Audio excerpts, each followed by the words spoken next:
Bonjour et bienvenue sur Minikun Tutorials.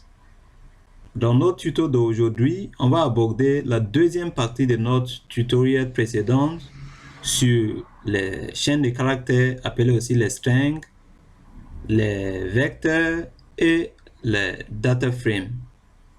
Dans la première partie de notre tuto, c'est-à-dire dans la tuto précédente, qu'est-ce qu'on a vu? On a vu comment rédiger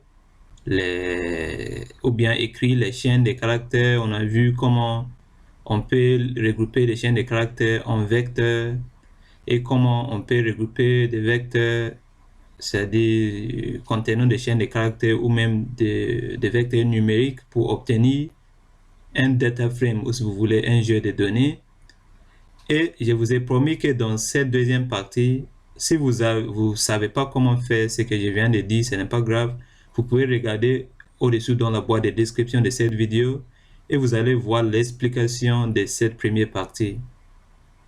Donc, on va aborder la deuxième partie qui consiste à convertir des chaînes de caractères, c'est-à-dire des caractères, ou si vous voulez, une variable qui est qualitative, nominale en fait. Comment on peut le convertir en une variable qualitative, nominale, catégorielle. C'est-à-dire quand on parle d'une variable catégorielle, c'est-à-dire comme le sexe, soit vous êtes femme, soit vous êtes un homme.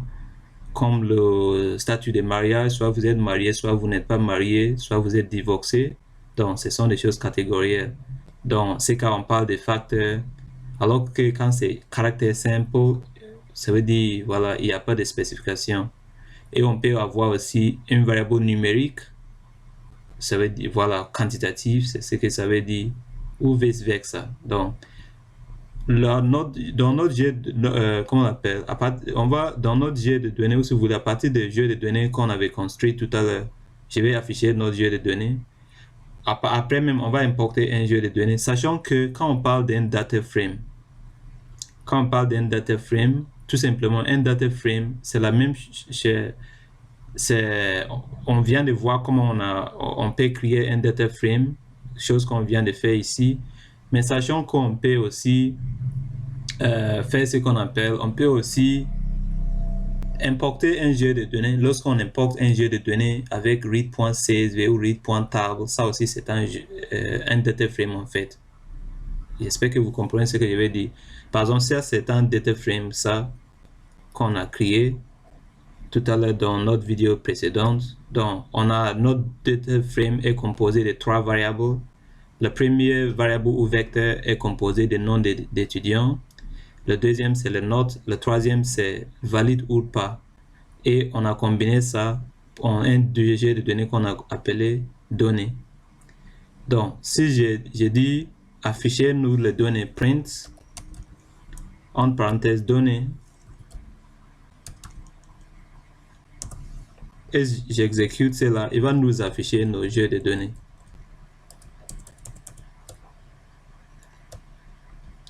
Donc, si j'exécute, je clique sur, vous voyez que nos jeux de données sont là, ici. Voici les jeux de données qu'on a créés. Et maintenant, je vous ai promis que je vais vous montrer comment on peut convertir une variable d'un format à l'autre. Par exemple, si je dis ici, pour voir la nature de vos variables, il faut écrire str. Entre parenthèses, vous allez mettre le nom de votre jeu de données qui est données. Si je dis entrée, pardon, j'ai pas bien écrit données. str, c'est la fonction qu'on utilise pour voir la nature de nos variables. Entre parenthèses, données. Donc, vous voyez, qu'est-ce qu'il nous a dit? Il nous a dit que étudiant, c'est caractère. Est-ce que c'est vrai ou pas? Note, est-ce que c'est vrai ou pas? Validation, est-ce que c'est vrai ou pas? C'est vrai. Validation, c'est caractère. Parce que ce sont des chaînes de... Comment on appelle? Des chaînes, en fait. Des chaînes de caractères. Et vous voyez qu'il a dit oui ou non. Vous voyez? Mais maintenant, puisque c'est oui ou non, ça peut être aussi considéré comme catégoriel. Et pour cette raison, on peut le convertir des caractères aux facteurs, par exemple. pour étudiant, ça, ce n'est pas catégoriel. Si je vais dans une autre classe, les noms seront différents. Ce n'est pas conventionnel. Alors que validation, soit vous avez validé ou non, c'est conventionnel. Partout, n'importe quel domaine, si l'étudiant ou école, si l'étudiant a validé ou pas, c'est oui ou non, c'est catégoriel. Donc, si on s'intéresse à convertir, par exemple, comment on l'appelle, la validation des étudiants ont des caractères aux facteurs. Quand c'est catégoriel, on parle des facteurs en fait. Donc, pour faire cela, on va tout simplement dire données. Vous voyez, après on dit $. Pour sélectionner, vous voyez qu'il nous a affiché dans notre matrice, ou si vous voulez, data frame, ou jeu de données, il y a 3 variables. Il y a étudiant, mais nous, on veut choisir valide, de validation, qu'on veut convertir en facteur. Après, on va dire est égal, soit inférieur et tiré de 6. On dit as.factor, c'est-à-dire considéré comme facteur. Après, on a sélectionné la variable. Donc, quand on dit donner $, on a sélectionné la variable valide dans notre data frame qui s'appelle données. Et maintenant, on va convertir cette variable. Donc, on va dire donner $ valide. C'est valide qu'on veut convertir. Maintenant, si je dis entrée, il a déjà fait la conversion. Donc, la commande qu'on utilise pour faire la conversion en facteur, c'est as.factor, comme je vous ai fait. Et vous allez maintenant sélectionner la variable que vous voulez convertir en utilisant des données ou le nom de votre data frame, la variable que vous voulez sélectionner. Maintenant, si je dis str pour voir la structure de nos variables une deuxième fois, données, vous voyez qu'il nous a dit maintenant que valide est un facteur. Donc, on peut s'amuser lorsqu'on veut convertir des facteurs en numérique, lorsqu'on veut convertir des facteurs en caractères, on va utiliser as.factor. Supposons que, vite fait, on va convertir étudiant, par exemple, en caractère. Donc, si je vais convertir étudiant en facteur, par exemple, je vais dire tout simplement donner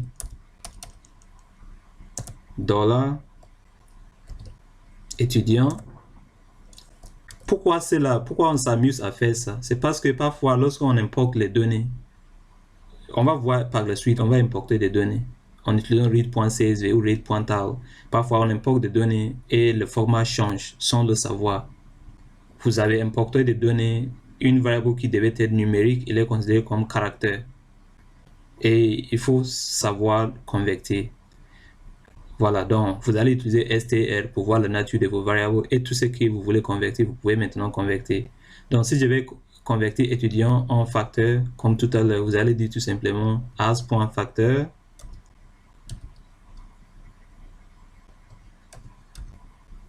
Après, vous répétez donner $étudiant.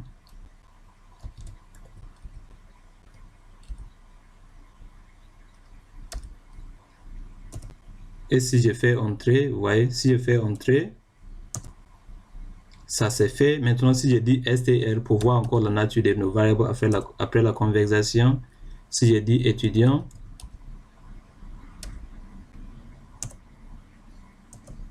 vous voyez que, pardon, je m'excuse, je devais dire donner, pas étudiant.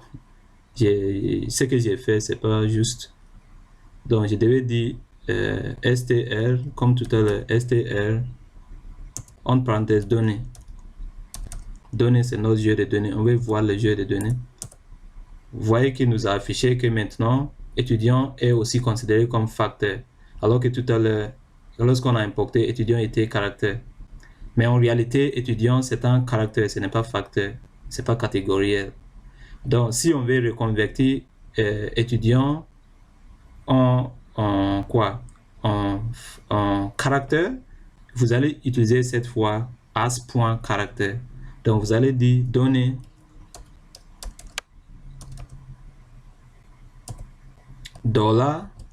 $étudiant est égal, soit vous dites inférieur tiré de 6, c'est la même chose.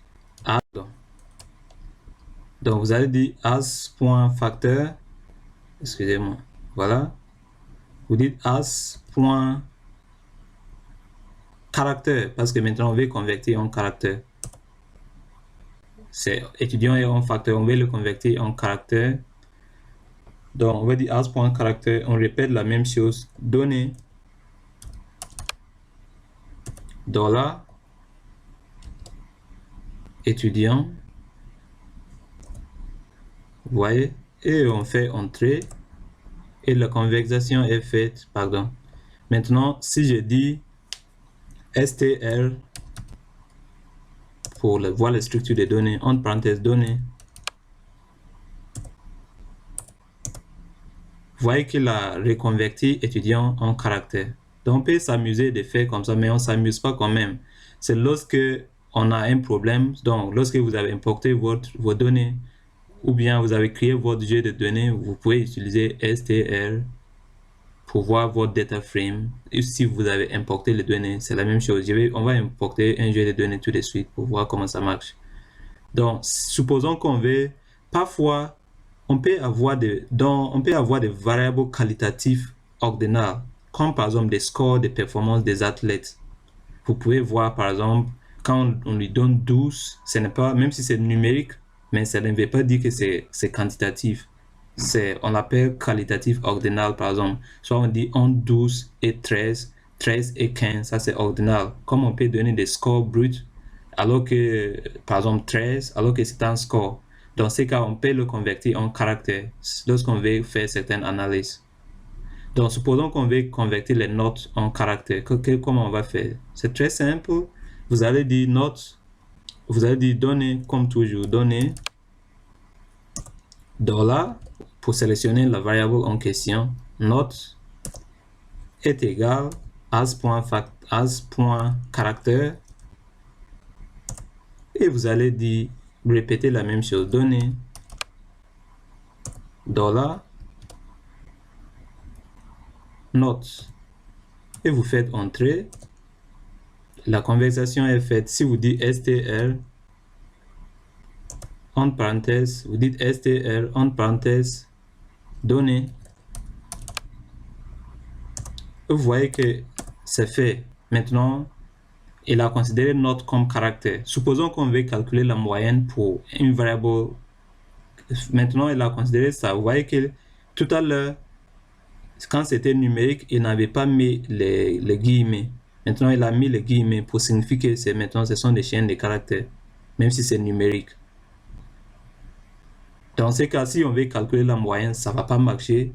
Donc, supposons que vous avez importé des données et vos variables, parmi vos variables, il y a des variables numériques qui sont considérées comme des caractères, comme ici. Si je vais calculer la moyenne, ça ne va pas marcher. Si je dis moyenne, mean, pour calculer la moyenne, entre parenthèses, je dis par exemple données, je dis données, $ notes. Je vais calculer la note moyenne des étudiants. Il va me donner une erreur parce que vous avez importé les données, vos variables étaient considérées comme des facteurs alors que c'est numérique. Si je dis, nous a donné une erreur. Donc, pour vérifier, qu'est-ce que vous allez faire? Vous allez dire, ah, mais pourquoi j'ai calculé la moyenne, il ne m'a pas donné? Je vais dire str et je regarde ma base. Données. Lorsque je regarde, ah ok, j'ai vu que note est considéré comme caractère, donc il faut que je le convertisse en quoi? Numérique, pour pouvoir calculer la moyenne. Donc je vais dire données, $ note est égal as.numérique, pour le convertir en numérique. Vous voyez, as.numérique, entre parenthèses, données, $ notes. Si je fais entrer, il a déjà fait la conversion.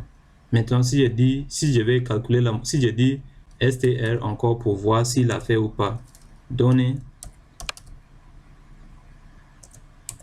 Donc, vous voyez qu'il a fait la conversion numérique. Maintenant, si je calcule la moyenne, ça va passer.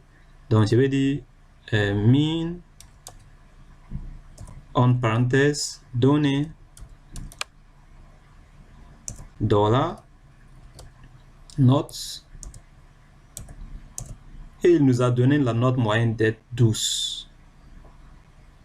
Donc, voilà comment on peut convertir les variables d'une façon à l'autre.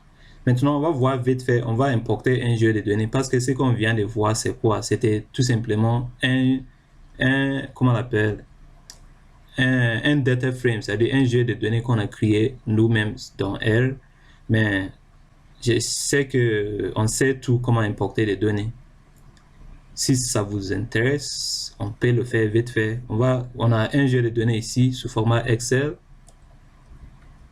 Donc, ce jeu de données, on va l'enregistrer sur le bureau sous format CSV et on va l'importer tout de suite. Donc, je clique sur fichier, je clique sur enregistrer sous. Moi, je le mets sur le bureau. Et voilà, sur le bureau, je vais choisir CSV ici. CSV, voilà. Et j'ai dit enregistrer. J'ai dit oui.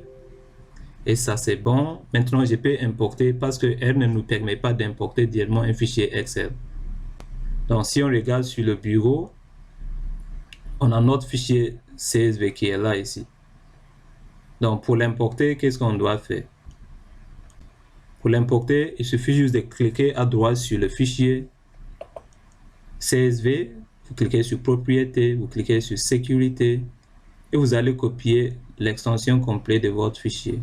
CTRL-C, soit vous cliquez à droite, vous copiez et vous allez venir sur votre R ou RStudio pour faire l'importation. Donc, pour importer, comment on va faire? On va tout simplement dire, par exemple, read. On va le nommer, par exemple, data. Vous voyez? Et on va dire, data est égal à... Je vais zoomer pour que ce soit clair. Donc, data est égal à read, parce que c'est un fichier CSV, read.csv, en parenthèse, en guillemets, on va coller l'extension du fichier qu'on a collé, on a copié sur à partir de voilà. Donc, vous cliquez, comme vous enlevez et vous mettez dans l'autre sens. Ça aussi, vous supprimez et vous mettez dans l'autre sens. Ça aussi, on fait pareil, pardon. On supprime, on met dans l'autre sens et on est bon. Maintenant, je vais sélectionner tout ça.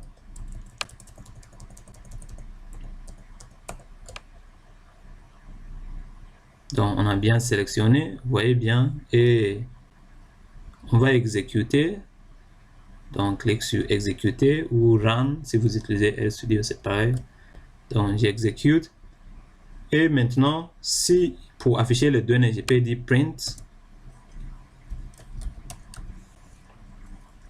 en parenthèse data.